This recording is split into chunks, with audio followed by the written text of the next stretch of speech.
बच्चों, सबसे पहले पुनः आप सभी को असीम स्नेहाशीर्वाद। आत्म परिचय कविता का दूसरा भाग आज लेकर मैं आप लोगों के समक्ष उपस्थित हूँ। प्रथम भाग आप लोगों ने देखा, सुना, पढ़ा। अब आज दूसरे भाग की चर्चा हम लोग करेंगे। तो आइए शुरू करते हैं दूसरे भाग के पद्यांश से। कवि कहते हैं, कर यत्न मिटे सब सत्य किसी ने जाना। कर यत्न मिटे सब सत्य किसी ने जाना। नादान वही है जहां पर दाना। फिर मूढ़ न क्या जग जो इस पर भी सीखे। मैं सीख रहा हूं सीखा ज्ञान भुलाना। कर यत्न। यत्न शब्द का मतलब है कोशिश, प्रयत्न, प्रयास। कवि हरिवंश राय बच्चन जी कहते हैं कि इस दुनिया में लोगों ने सत्य को जानने की बहुत कोशिशें अब तक की हैं, परंतु क्या इस सांसारिक जीवन में, इस सामाजिक जीवन में अब तक लोगों ने सत्य को जान पाया है? सत्य को पहचान पाया है? तो कवि के कहने का मतलब है कि आज की दुनिया में, इस संसार में लोगों ने अब तक सत्य को नहीं जाना है, नहीं पहचाना है। इसीलिए तो कबीरदास जी ने कहा था, पोथी पढ़ी पढ़ी जग मुआ पंडित भया न कोय। पोथी पढ़ी पढ़ी जग मुआ पंडित भया न कोय। ढाई आखर प्रेम का पढ़े सुपंडित होय। कभी महाकवि कबीरदास जी ने यह भी कहा था, साधो देखो जग बौराना। साधो देखो जग बौराना। साच कहे तो मारन धावे झूठे जग पतियाना। हिंदू कहत मोहि राम प्यारा तुरुक कहे रहीमाना। आपस में दोनों लड़ी लड़ी मुए मरम न कोई जाना। कबीरदास जी ने कहा था कि हिंदू और मुसलमान दोनों राम और रहीम के नाम पर, धर्म के नाम पर आपस में अब तक लड़ लड़ के मर गए, लेकिन इस मर्म को, इस सत्य को आज तक कोई नहीं जान पाए, ना ही लोगों ने समझने की यह कोशिश की कि राम और रहीम एक ही हैं, अलग नहीं है। सबका मालिक एक है, ईश्वर एक है। और उसी नादानी के कारण, सत्य को, प्रेम को ना समझने के कारण आज तक इस दुनिया में, इस पृथ्वी पर अनेक कोशिशें करने के बावजूद भी लोगों ने सत्य को नहीं जाना है, नहीं पहचाना है। इसीलिए तो कवि आगे कहते हैं, कर यत्न मिटे सब सत्य किसी ने जाना। नादान वही है जहां पर दाना। नादान, नादान शब्द का अर्थ है ना समझ। नादान शब्द का अर्थ है ना समझ। भोला, नादान वही है जहां पर दाना। और दाना शब्द का क्या मतलब है? दाना शब्द का मतलब है लाभ, लोभ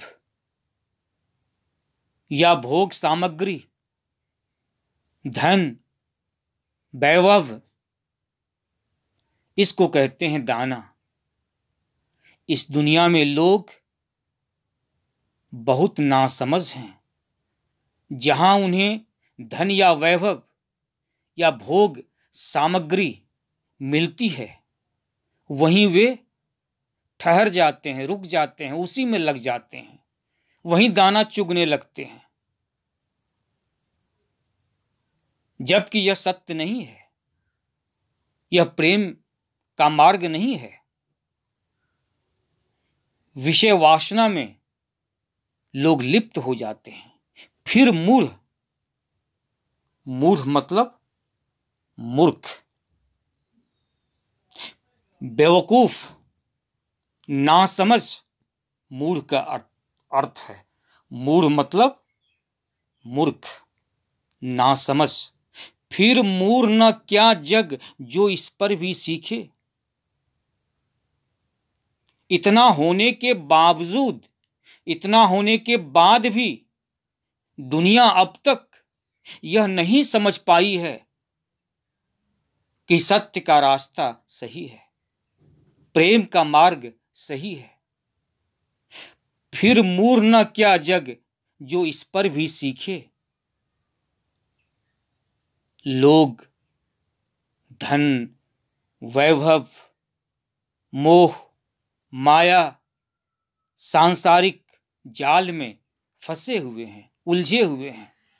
इसलिए कवि कह रहे हैं, मैं सीख रहा हूं सीखा ज्ञान भुलाना।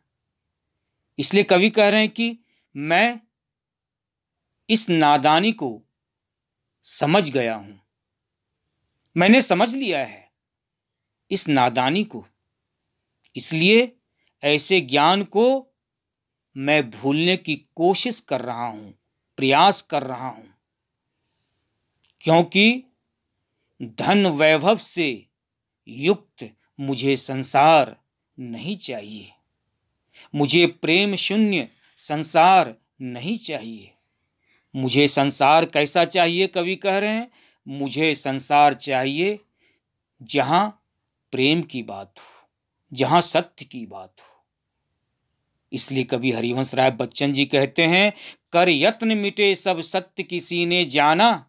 नादान वही है जहां पर दाना। फिर मूढ़ न क्या जग जो इस पर भी सीखे। मैं सीख रहा हूं सीखा ज्ञान भुलाना। आगे देखिए कवि क्या कहते हैं, मैं और जग और कहां का नाता। मैं बना बना कितने जग रोज मिटाता। जग जिस पृथ्वी पर जोड़ा करता वैभव, मैं प्रति पग से उस पृथ्वी को ठुकराता। मैं और जग और कहां का नाता।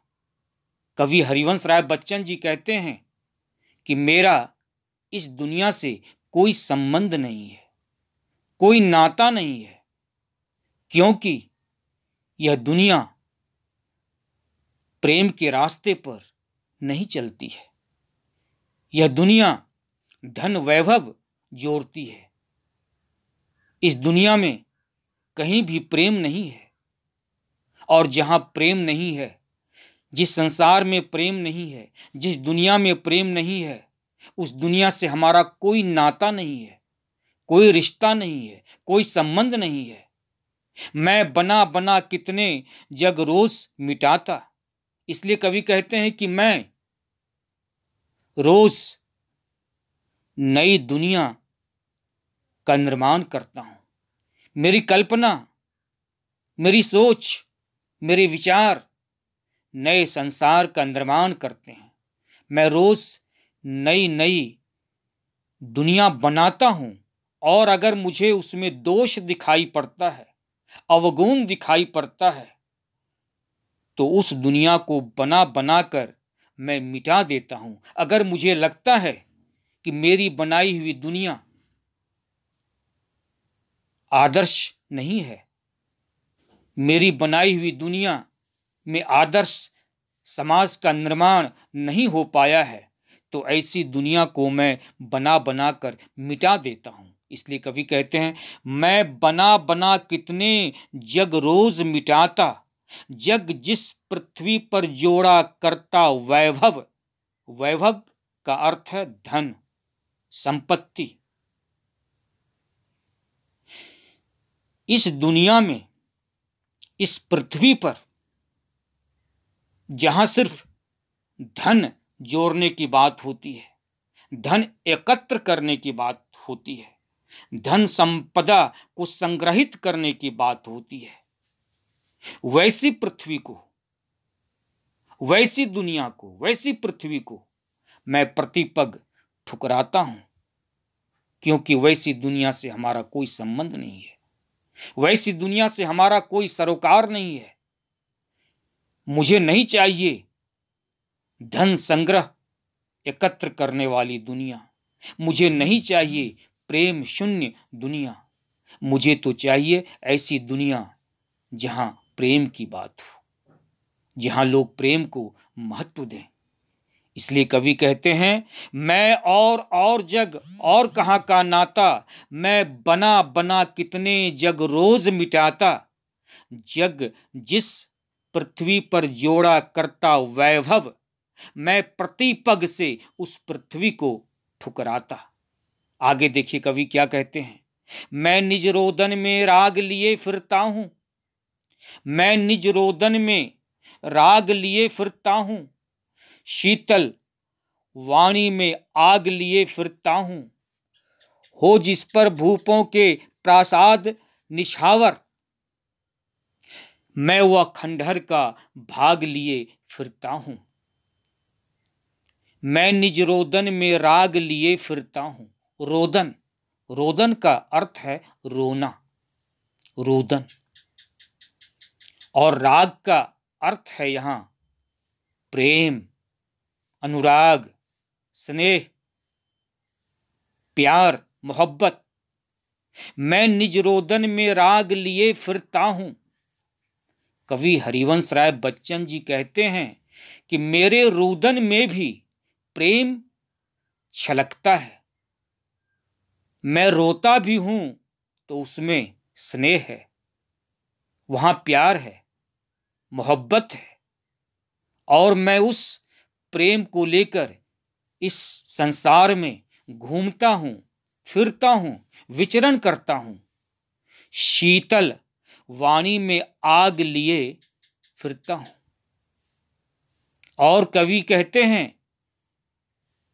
कि मेरी वाणी कैसी है, मेरी वाणी शीतल है, कोमल है, अर्थात मेरे प्रेम में शीतलता है, कोमलता है। मैं प्रेम की बात करता हूं, और मैं प्रेम की जो बात करता हूं, प्रेम की जो हमारी वाणी है, वो शीतल है, वह कोमल है। शीतल वाणी में आग लिए फिरता हूं, और आग शब्द का अर्थ है यहां उष्मा, आवेश, जोश। कवि कहते हैं कि मेरी वाणी कोमल है, मेरी वाणी शीतल है, फिर भी उसमें प्रेम की तीव्र लालसा है, प्रेम की ऊर्जा है, प्रेम की ऊष्मा है, प्रेम का उसमें जोश है।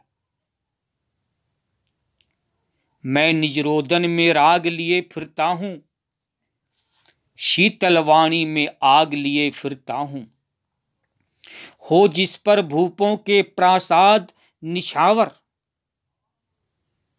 मैं वह खंडहर का भाग लिए फिरता हूं। कवि कहते हैं, यद्यपि मेरा जीवन प्रेम की निराशा के कारण खंडहर सा है, टूटे हुए मकान के समान है, फिर भी उसमें गहरा आकर्षण है। फिर भी उसमें गहरा आकर्षण है। प्रेम पर तो बड़े बड़े राजा अपने महल तक न्योछावर कर देते हैं। प्रेम पर तो बड़े बड़े राजा अपने महल तक कुर्बान कर देते हैं। प्रेम वह मूल्यवान भावना है। इसलिए कवि कहते हैं, हो जिस पर भूपों, भूप शब्द का मतलब है राजा, हो जिस पर भूपों के प्रासाद, प्रासाद मतलब महल, निछावर मतलब कुर्बान, हो जिस पर भूपों के प्रासाद निछावर, मैं वह खंडहर का भाग लिए फिरता हूं। फिर से देखिए कवि क्या कहते हैं, मैं निज रोदन में राग लिए फिरता हूं, शीतल वाणी में आग लिए फिरता हूं, हो जिस पर भूपों के प्रासाद निछावर, मैं वह खंडहर का भाग लिए फिरता हूं।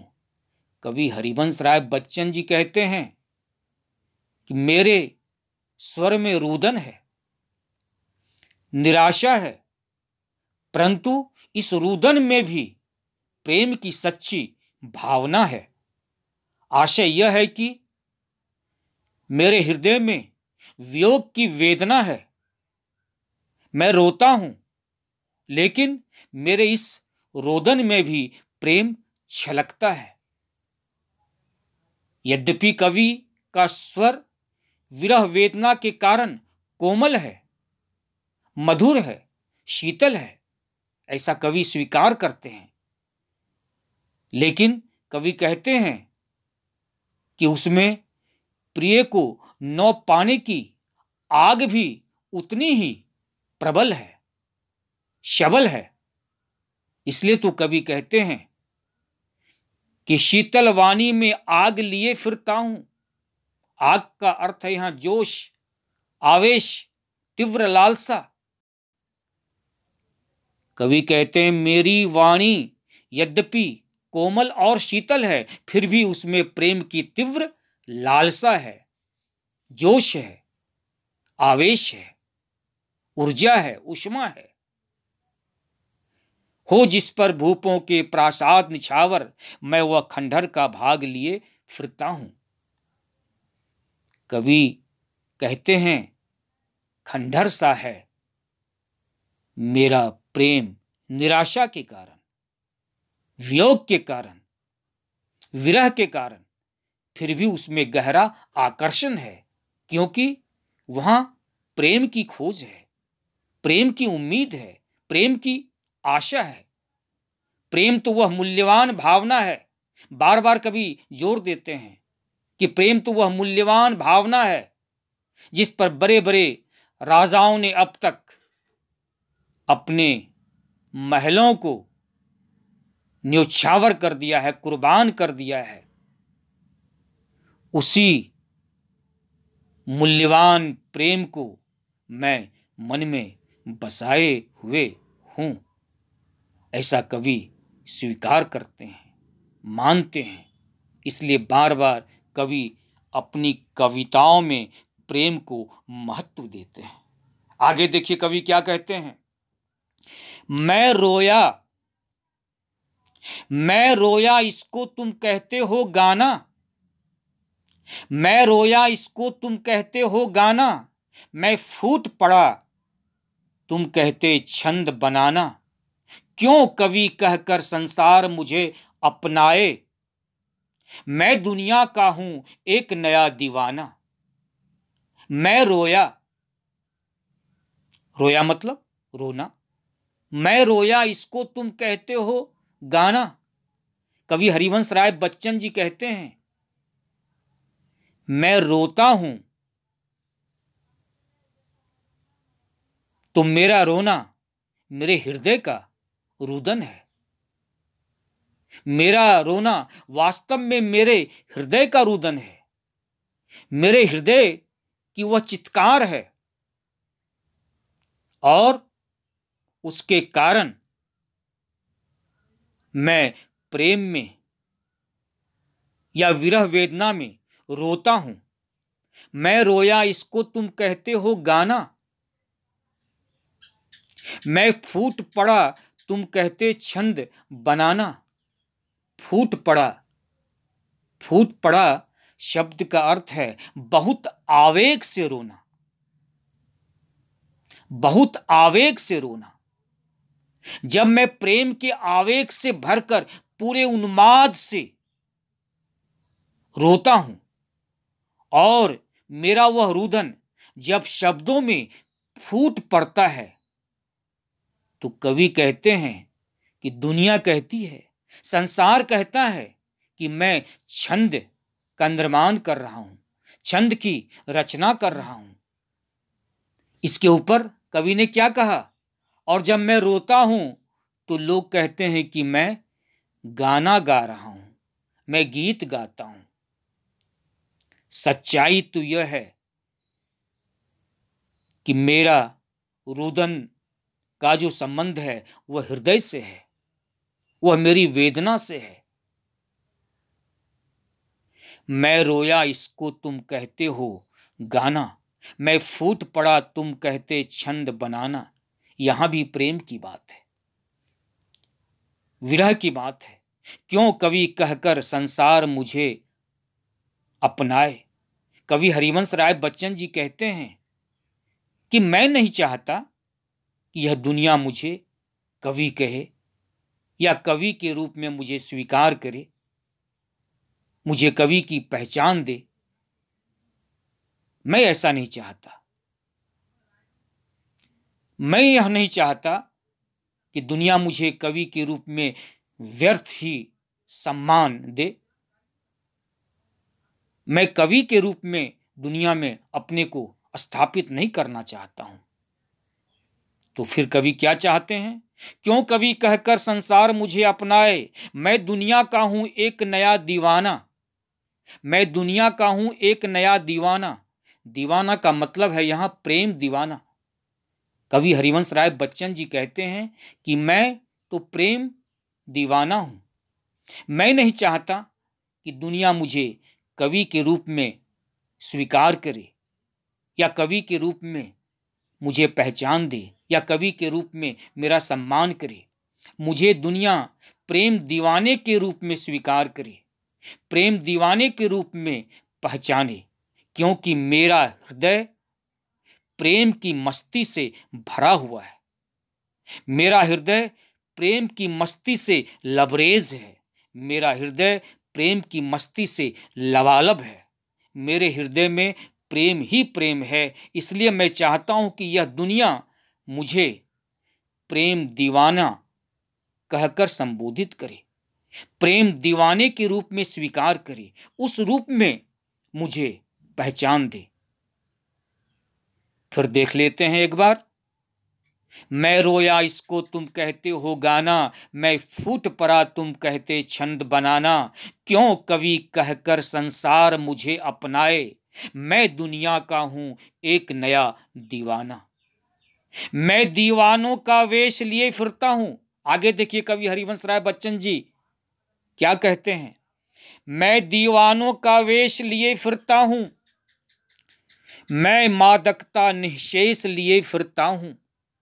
मैं दीवानों का वेश लिए फिरता हूं, मैं मादकता निःशेष लिए फिरता हूं। जिसको सुनकर जग झूम झुके लहराए, मैं मस्ती का संदेश लिए फिरता हूं, मैं मस्ती का संदेश लिए फिरता हूं। मैं दीवानों का वेश लिए फिरता हूं। कवि हरिवंश राय बच्चन जी कहते हैं मैं दीवानों का वेश लिए फिरता हूं। कवि हरिवंश राय बच्चन जी कहते हैं कि इस संसार में, इस दुनिया में मैं प्रेम दीवानों की तरह विचरण करता हूं। मैं इस दुनिया में प्रेम दीवानों की तरह घूमता हूं, फिरता हूं। जहां भी जाता हूं अपनी दीवानगी से वातावरण को मस्त बना देता हूं। मैं जहां भी जाता हूं अपनी प्रेम की दीवानगी से वातावरण को मस्त बना देता हूं। मेरे काव्य में प्रेम की संपूर्ण मस्ती छाई रहती है। निःशेष, निःशेष शब्द का अर्थ है पूर्ण, निःशेष शब्द का अर्थ है संपूर्ण, या निःशेष शब्द का अर्थ है जो कभी समाप्त न हो। तो कवि हरिवंश राय बच्चन जी कहते हैं कि मेरे प्रेम की मादकता कैसी है, जो कभी समाप्त होने वाली मादकता नहीं है। मेरे प्रेम की जो मस्ती है, मेरे प्रेम में जो मादकता है, वह पूर्ण उसमें मादकता है, संपूर्ण उसमें मादकता है। उसकी मादकता कभी समाप्त न होने वाली मादकता है। और उस मादकता के साथ, प्रेम रूपी उस मादकता के साथ मैं दुनिया में विचरण करता हूँ, घूमता हूँ, फिरता हूँ। मैं दुनिया के लोगों के समक्ष जाता हूँ, दुनिया के लोगों के बीच में जाता हूँ। अर्थात कवि हरिवंश राय बच्चन जी कहना चाहते हैं कि मेरे काव्य में प्रेम की संपूर्ण मस्ती छाई रहती है। मैं प्रेम और यौवन के गीत गाता हूं, मैं प्रेम और यौवन के गीत गाता हूं, ऐसा कवि कहना चाहते हैं। इसलिए कवि कहते हैं, जिसको सुनकर जग झूम झुके लहराए। मैं मस्ती की बात करता हूं, मैं प्रेम की बात करता हूं। इसलिए मैं प्रेम और यौवन के गीत गाता हूं, और मेरे गीतों को सुनकर लोग इतना मस्त हो जाते हैं, लोगों को इतना अच्छा लगता है, लोगों को इतना पसंद आता है, लोग मेरे गीतों को इतना पसंद करते हैं, प्रेम गीतों को, कि जिसे सुनकर लोग झूम उठते हैं, प्रेम में झुक जाते हैं, आनंद में लहराने लगते हैं। मैं सबको इसी प्रेम की मस्ती में झूमने, झुकने और लहराने का संदेश दिया करता हूं। जिसको सुनकर जग झूम झुके लहराए, मैं मस्ती का संदेश लिए फिरता हूं। कवि हरिवंश राय बच्चन जी अपने प्रेम की दीवानगी और मस्ती में चूर हैं। लोग भी उसकी इस दीवानगी पर मुग्ध हैं। इसलिए प्रेम की इसी धुन में कवि लीन है। संसार के लोग कवि की सच्ची प्रेम वेदना को सुनकर झूमते हैं, झुकते हैं और आनंद में लहराते हैं। इसलिए तो कवि कहते हैं, मैं प्रेम दीवानों की भांति जीवन व्यतीत कर रहा हूं। मेरे जीवन का एकमात्र ध्येय है प्रेम, प्रिय के प्रेम को पाना। ध्यान से सुनेंगे मेरे प्यारे बच्चों, कवि हरिवंश राय बच्चन जी कहते हैं कि मेरे जीवन का एकमात्र ध्येय है प्रिय के प्रेम को पाना, प्रिय के प्रेम को पाना। कवि संसार को संदेश देते हैं कि सांसारिक झंझटों को भूलो, सांसारिक झंझटों से मुक्त अपने को करो। धन, लोभ, लालच, भोग सामग्री, विषय वासना से अपने को मुक्त करो। सांसारिक झंझटों से अपने को बाहर निकालो, मायावी दुनिया से अपने को बाहर निकालो और प्रेम की मस्ती में स्वयं को लीन कर दो। प्रेम की मस्ती में स्वयं को लीन कर दो। इसलिए कवि हरिवंश राय बच्चन जी कहते हैं, मैं दीवानों का वेश लिए फिरता हूं, मैं मादकता निःशेष लिए फिरता हूं। जिसको सुनकर जग झूम झुके लहराए, मैं मस्ती का संदेश लिए फिरता हूँ।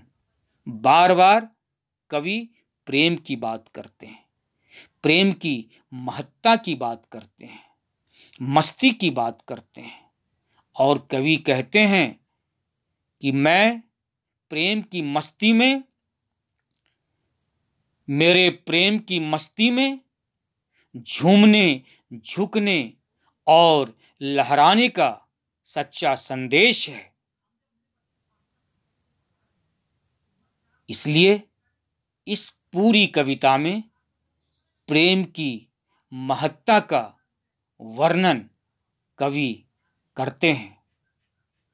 मैंने पहले भी कहा था आप सबों से कि आत्म परिचय हरिवंश राय बच्चन जी की एक बेहतरीन कविता है, बहुत अच्छी कविता है, बहुत सुंदर कविता है, बहुत प्रेरक कविता है। तो प्यारे बच्चों, अब तक हम लोगों ने इस कविता का भाव पक्ष देखा, जिस पर मैंने कल चर्चा की थी, मैंने कल आप सबों से बातचीत की थी। यह इस कविता का दूसरा भाग है, यह दूसरा वीडियो है इस कविता का। प्रथम भाग इसके पहले आप लोगों ने देखा है, सुना है, पढ़ा है, और यह दूसरा भाग है। और इस भाग का भी संबंध कविता के भाव पक्ष से ही है। कविता में कवि के क्या विचार हैं, कविता में कवि किन किन बातों पर जोर देते हैं। इस कविता के माध्यम से कवि दुनिया के लोगों को प्रेम और मस्ती का संदेश देते हैं। यह मूल भाव है। कवि कहते हैं कि सांसारिक झंझटों को छोड़िए। सांसारिकता जो है, दुनियादारी जो है, जिसमें आप उलझे हुए हैं, जहां आप धन वैभव एकत्र करने के ही चक्कर में लगे हुए हैं, उससे अपने आप को आप मुक्त कीजिए और अपनी जिंदगी को, अपने जीवन को प्रेम की मस्ती में लीन कर दीजिए, मस्त कर दीजिए, व्यस्त कर दीजिए। और जब आप ऐसा कर पाएंगे, जिस दिन पूरी दुनिया ऐसा कर लेगी, उस दिन इस पृथ्वी पर पूर्ण संसार का निर्माण हो जाएगा। यह कवि का मकसद है। तो बच्चों, आत्म परिचय कविता का यह दूसरा भाग है, यह दूसरा वीडियो है। पहले भाग की चर्चा हो चुकी है, यह दूसरा वीडियो है। अब मैं अपनी वाणी को फिलहाल यहाँ विराम देना चाहूँगा। अब इसके बाद इस कविता से संबंधित तीसरा वीडियो और अंतिम वीडियो, तीसरा वीडियो ही अंतिम वीडियो होगा, जो इस कविता से संबंधित होगा, जिसमें हम लोग कला पक्ष की चर्चा करेंगे, अर्थात शिल्प सौंदर्य की चर्चा करेंगे। और उसके साथ ही सीबीएसई बोर्ड की परीक्षा में कविता से संबंधित, जिसकी चर्चा मैं पूर्व में आप सबों से कर चुका हूँ, पद्यांश से संबंधित और सामान्य जो प्रश्न पूछे जाते हैं सीबीएसई बोर्ड की परीक्षा में, उसके अनुरूप चर्चा करेंगे। तो इसके बाद जो आने वाला तीसरा और आखिरी वीडियो होगा इस कविता से संबंधित, उसमें हम लोग कला पक्ष को देखेंगे और सीबीएसई बोर्ड की परीक्षा में काव्य से संबंधित जिस तरह के प्रश्न पूछे जाते हैं, उन प्रश्नों के उत्तरों पर हम लोग विचार करेंगे, उसे देखेंगे, उसका वर्णन करेंगे। फिलहाल मैं अपनी वाणी को यहीं विराम देना चाहूँगा। पुनः आप सभी को बहुत बहुत धन्यवाद।